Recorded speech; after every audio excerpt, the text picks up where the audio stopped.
100 kuierders roen juster de 11 kilometer lange Midnight Walk terug Ljouwert.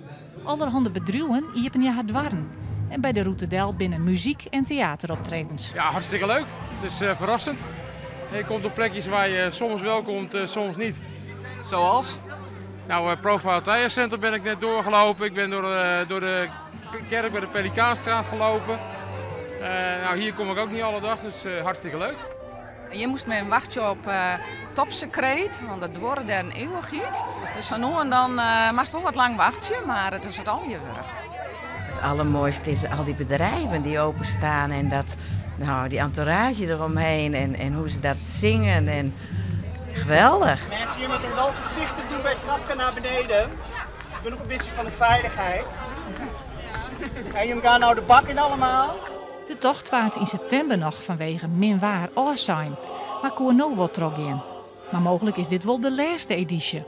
Wij zijn van de Lions Club de Stadhouder en wij hebben het nog 4 keer georganiseerd en het is best een heel hoop werk. En ja, wij houden hem op. Wij hopen net dat het ophoudt, maar dat een orenclub het toeneemt. Er zijn wel gesprekken links en rechts en wij hebben vertrouwen in dat hij het toeneemt. Ja. Dat zou ik heel jammer vinden. Ik begrijp dat het een hele organisatie is, maar ik denk je helpt er het goede doel mee en je doet er volgens mij heel veel mensen plezier mee. Want het is gewoon een leuke nachtwalk. Er zijn 7400 mensen die mij doen. Er is een soort belangstelling voor, dus het zou echt sas konden wezen. Het is mooi voor de stad.